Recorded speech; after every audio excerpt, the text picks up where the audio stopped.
بزرگ محترم سامعین کرام، اللہ رب العزت کا کروڑا احسان عظیم ہے جس نے ہمیں چوتھے روزے کی سحری کی ساتھ میں عطا فرمایا۔ اللہ تعالیٰ ہم سب کو ماہ رمضان مبارک کی برکات سے کامل طور پر مستفید و مستفید ہونے کی توفیق عطا فرمائے۔ آج ہماری گفتگو کا عنوان ہوگا کہ شریعت زندگی گزارنے کا بہترین ہمیں راستہ بتانے والا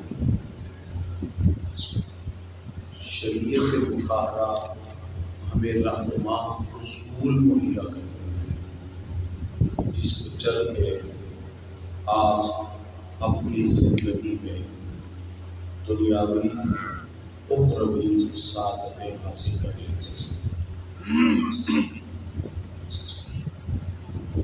شریعت اللہ تعالیٰ کی طرف سے نازل ہونے والے مجموعہ قوانین کو کہا جاتا ہے۔ وہ شرعی قوانین جو ہمیں اللہ اور اس کے رسول کی طرف سے ملے، شریعت کے نام۔ اسلام سے قبل بہت سی شریعتیں تھیں، شریعت موسوی، شریعت عیسوی، جناب عیسیٰ علیہ السلام کی شریعت، جناب موسیٰ علیہ السلام کی شریعت۔ اللہ نے آخر میں سب سے کامل، اکمل اور انسانی فطرت کے تقاضوں کے مطابق اپنے محبوب کو جو شریعت عطا کی، اسے شریعت محمدی کہتے ہیں۔ لہذا کسی بھی شریعت یا قوانین کو نافذ کرنا نفاذ شریعت کہلاتا ہے، اور اسلام نے نفاذ کے حوالے سے کئی مقام پر اسلامی شریعت کی عظمت اور حقیقت کو بیان کیا۔ اگر ہم تاریخ کے تناظر میں جائزہ لیں تو دور نبوی اور عہد خلفائے راشدین میں اسلامی قوانین کو نافذ کر کے پوری دنیا کے سامنے ایک ایسا نظام پیش کیا جس میں قبائلی تفریق مٹا کر باہمی ایک دوسرے کے بارے میں برتری کا تصور ختم کر کے اسلام نے قوم قبیلے کے تصورات کو مٹا کر ایک خوبصورت زندگی گزارنے کا طریقہ شریعت محمدی کی عملی صورت میں ہمیں عطا فرمایا۔ اسی لیے گرامی حضرات، دین اسلام وہ مکمل ضابطۂ حیات ہے جو زندگی کے ہر شعبے کو محیط ہے۔ شریعت ہمارے لیے کیسے ایک رہنما اصول بتاتی ہے، اس کو جاننے کے لیے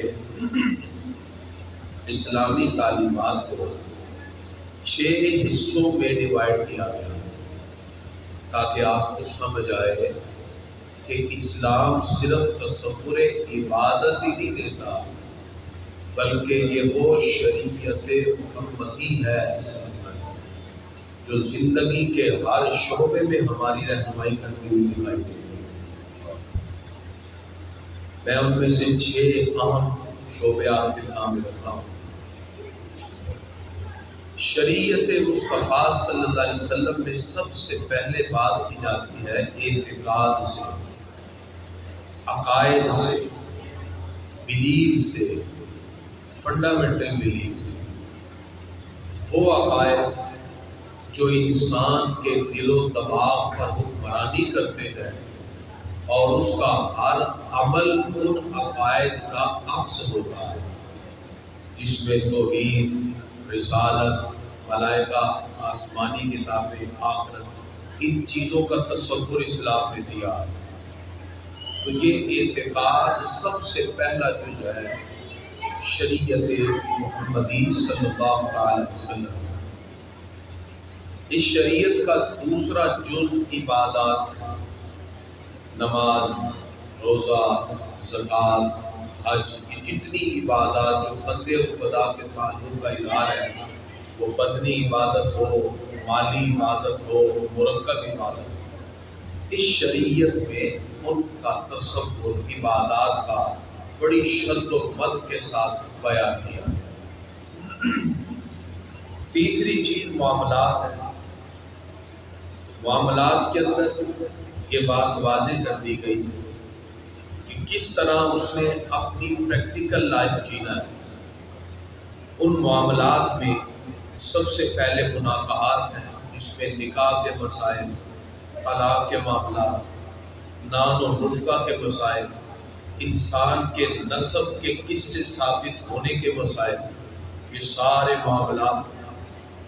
دوسرا اس کے اندر جو معاملات کا جز ہے وہ معاوضات ہے، تجارت کیسے کرنی ہے، اور اسی طرح اس نے دنیا میں رہتے ہوئے اپنی لافل ارننگ کے ساتھ کیسے اپنے آپ کو اسٹیبلش کرنا ہے، اس کو معاملات سے تعبیر کیا گیا۔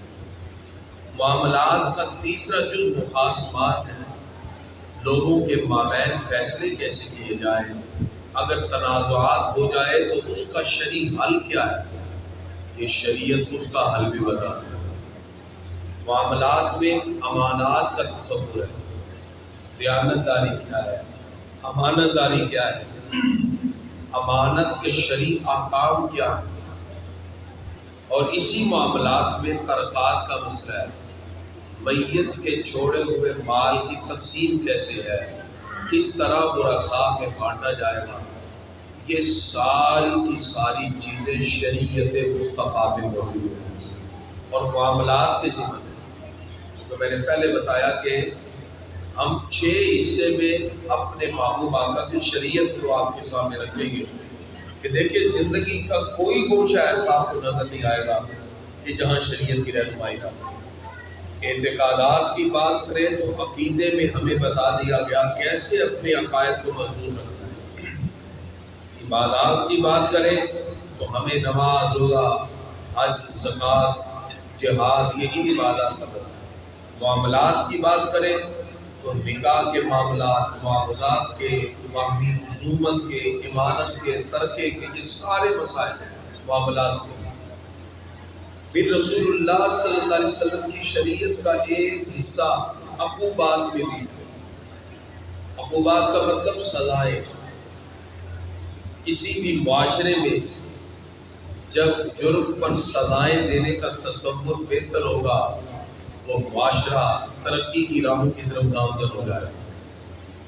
اسلام نے بتایا قصاص و دیت کے احکام کیا ہے، بدکاری کی حد کیا ہے، چوری کی سزا کیا ہے، قذف کی حد کیا ہے، کسی پہ تہمت لگانے کی حد کیا ہے۔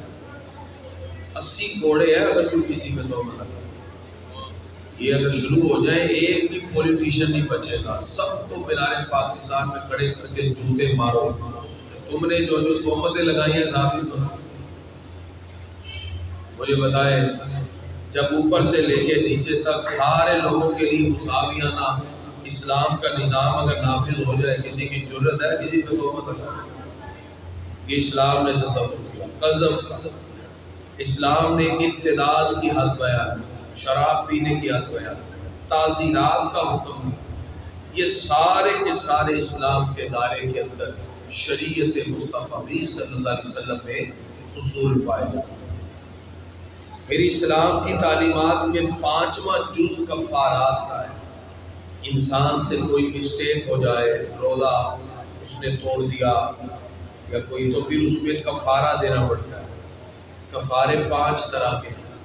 روزہ توڑنے کا کفارہ، زہار کا کفارہ، زہار کا مطلب کسی نے اپنی بیوی کو ماں کی مثل کہہ دیا یا حرمت والے رشتے سے چھوڑ دیا تو زہار کا کفارہ، قسم توڑنے کا کفارہ، کوئی قسم توڑ دے اس کا بھی کفارہ ہے، جنایات حج کے اندر کوئی مسٹیک ہو جائے، بغیر احرام کے بندہ میقات سے گزر گیا ہے تو حج میں عمرے میں وہاں بھی کفارہ، اور اسی طرح کفارہ قتل شریعت نے یہاں بھی ہماری رہنمائی۔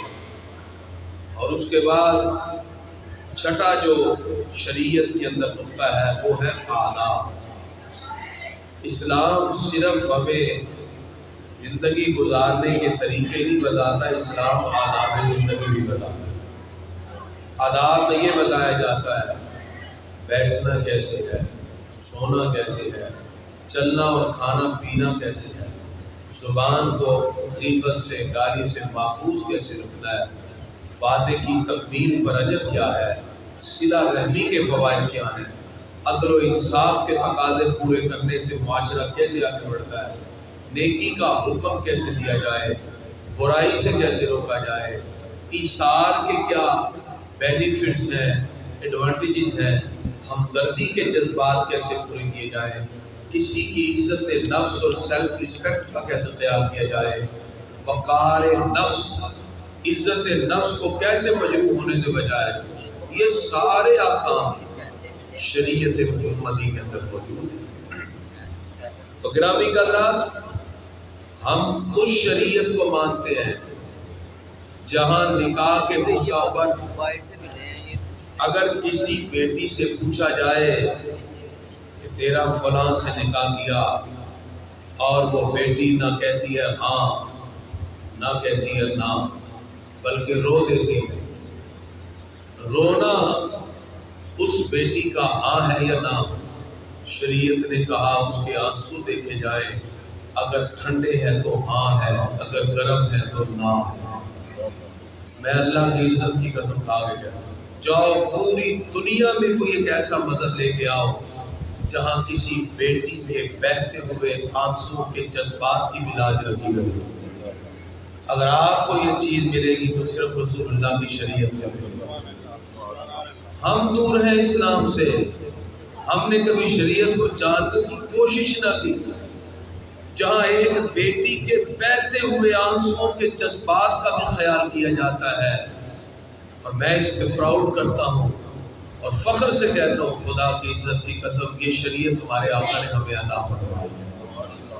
زندگی کا کوئی گوشہ چھوڑا ہی نہیں ہمارے آقا علیہ السلام، لیکن غفلت ہے ہماری کہ ہم اپنے محبوب آقا کی شریعت کو نہ جان سکے اور دین سے دور رہ کے آج ہم دین کے خلاف بات کرنے لگے۔ تو اس لیے میں ریکویسٹ کرتا ہوں کہ آپ کوشش کیا کریں۔ رمضان المبارک میں آپ کے لیے ہم نے یہ اہتمام کیا ہے، یہاں صبح و شام درس قرآن ہوتا ہے، شریعت کے مسائل سکھائے جاتے ہیں، اور انشاءاللہ یہ ہمارا پورا رمضان چلے گا۔ آپ کی تربیتی نشست میں حاضر ہوں اور سیکھیں، ہم اسلام کے بارے میں ایک ایک بات بتاتے ہیں۔ یہ بات ہم ضرور کہیں گے، اگر آپ ہماری یہ نشستیں 30 دن کی انشاءاللہ اٹینڈ کر لیں، 30 دن کے بعد آپ کی زندگی پہلے والی نہ ہوگی، انشاءاللہ اس میں چینج ہوگا، آپ کی فکر اور سوچ میں تبدیلی آ جائے گی، سوچنے کے انداز میں اور فکر کے اندر ایک نکھار پیدا ہوگا، اس لیے کہ جو محبوب خدا کی شریعت سے جڑ جاتا ہے اللہ اس کے سوچنے کے اندر بھی نکھار پیدا فرما دے گا۔ وہ معاشرہ جہاں صرف گھوڑا آگے بڑھانے پہ لڑائی ہو تو 3 نسلیں مٹا دی جائیں، محبوب خدا کی شریعت کو سینے سے لگا کر وہ بادہ نشین پوری امت کے امام بن کے سامنے آئے، یہی شریعت کی خوبی ہے۔ اس لیے ہمیں چاہیے شریعت جو رہنما اصول فراہم کرتی ہے، ہم اپنے محبوب آقا کی شریعت کو بھی جاننے کی کوشش کریں۔ آج کی اس گفتگو میں ہم کچھ مسائل بھی آخر میں ذکر کریں گے، اور ہمارے مسائل میں آج گفتگو کا نقطہ ہے نماز تراوی۔ نماز تراوی یہ وہ نماز ہے جو ہر مرد و عورت سب پر بال اجماع سنت موقدہ ہے، اس کا چھوڑنا جائز نہیں۔